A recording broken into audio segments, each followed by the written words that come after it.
Me ofrecieron $20 millones por destruir la reputación de Elias Thorne, el pintor joven más cotizado de la década. Cometieron el error de pensar que yo era solo una mercenaria del arte. Los días siguientes en San Valerio, la capital del mercado del arte, me confirmaron lo que siempre supe. El talento no importa.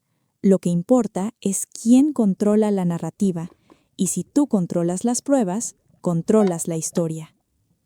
Marco se convirtió en mi sombra, un falsificador retirado que ahora trabajaba en la morgue del museo principal.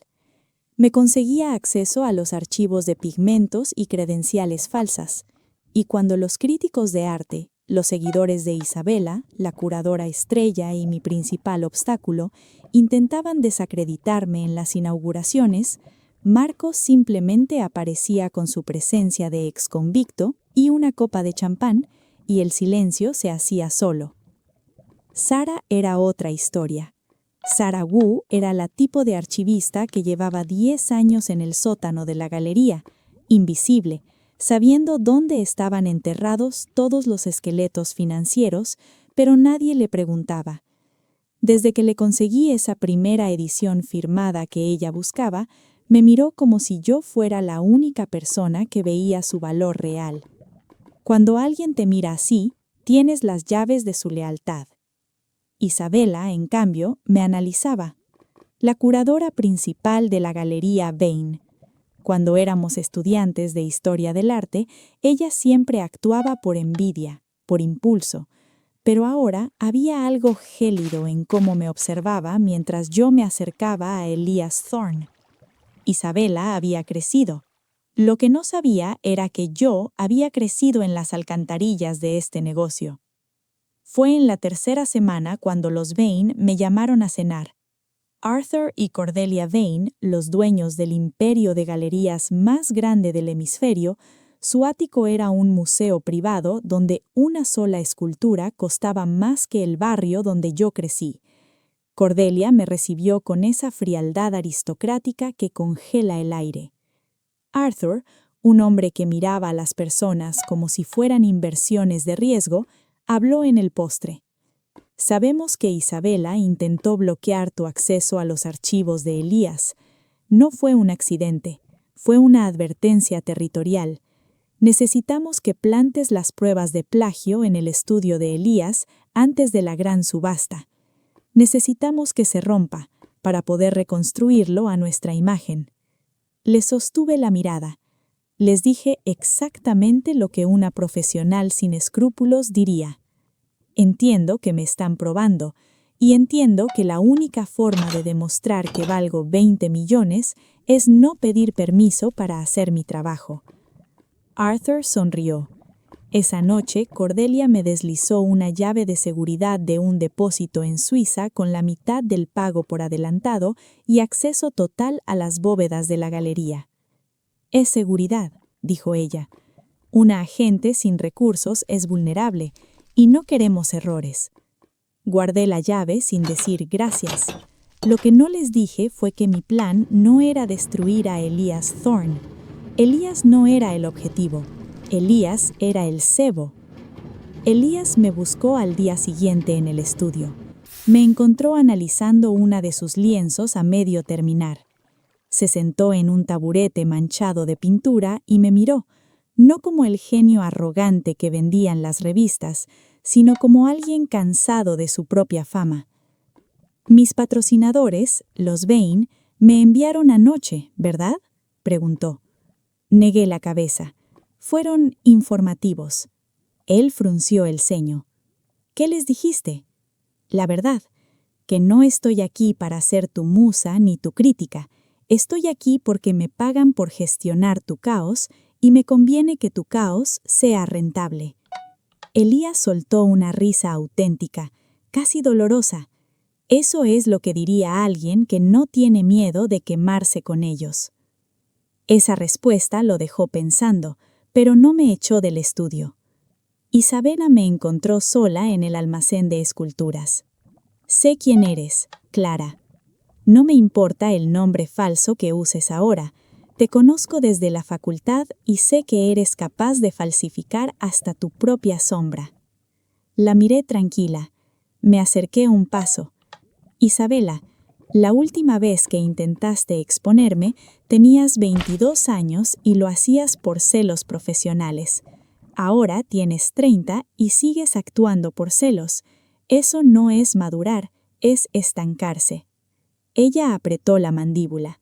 Su teléfono sonó. Era Arthur Vane. Lo ignoró con miedo en los ojos. Eso me dijo todo lo que necesitaba saber sobre quién tenía realmente el poder allí. Las semanas siguientes fueron un equilibrio extraño. De cara al público, yo era la nueva gestora eficiente de Elías.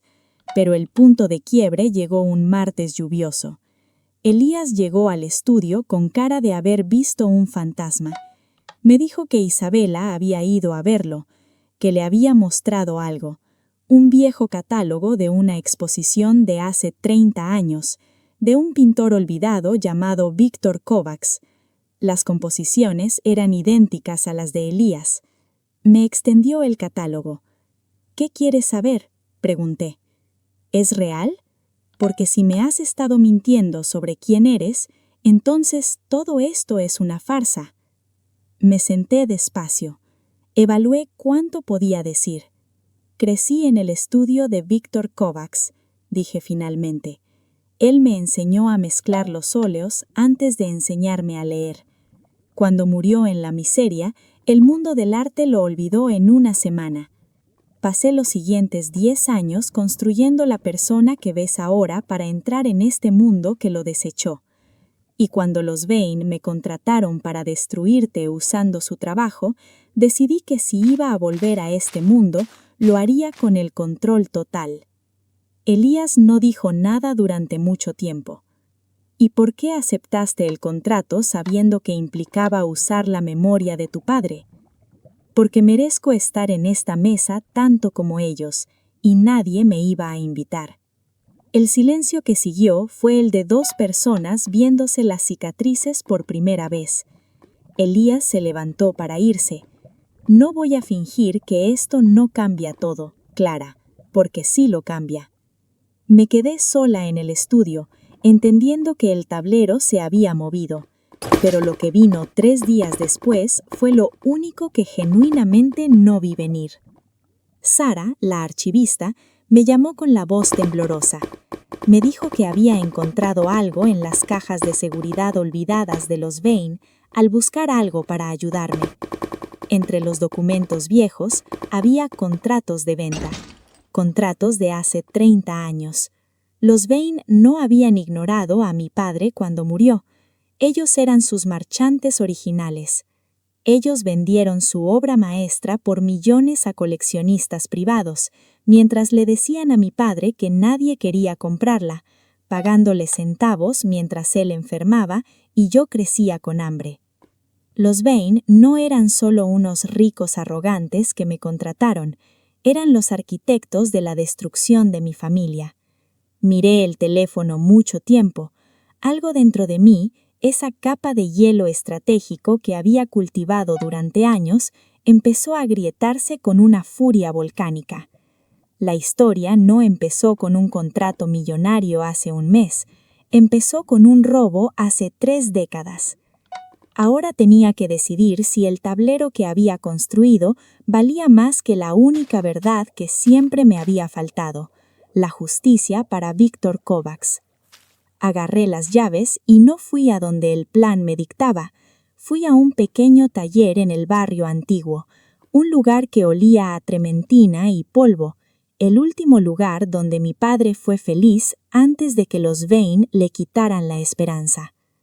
Al día siguiente, llegué a la galería como si nada. Esa era la ventaja de años practicando una cara de póker. Isabela no apareció en toda la mañana. Sara me lo dijo al mediodía en la cafetería subterránea. Isabela faltó. Dicen que tuvo una reunión de emergencia con los Vane al amanecer. Estaba aterrada. ¿Tú qué crees que pasó? Me miró con ojos inteligentes. Creo que Isabela encontró los mismos contratos viejos que yo vi y creo que lo que encontró la asustó lo suficiente como para correr a contárselo a Arthur y Cordelia antes de intentar usarlos contra Pi. Sabe que ellos son más peligrosos. Esa tarde, Elías me escribió solo 3 palabras. ¿Estás bien hoy? Respondí sí. Esa noche, mientras revisaba los archivos digitales que Sara me había pasado, escuché el elevador privado de mi apartamento. Era Isabela, sin maquillaje, con los ojos rojos de quien no ha dormido y sabe que ha perdido. «No te voy a pedir que confíes en mí», dijo desde el umbral, «pero necesito hablar contigo, no como enemiga, sino como alguien que también está atrapada en la red de los Vane». La dejé entrar. Isabela juntó las manos temblorosas. «Cuando fui a buscar información para destruirte, encontré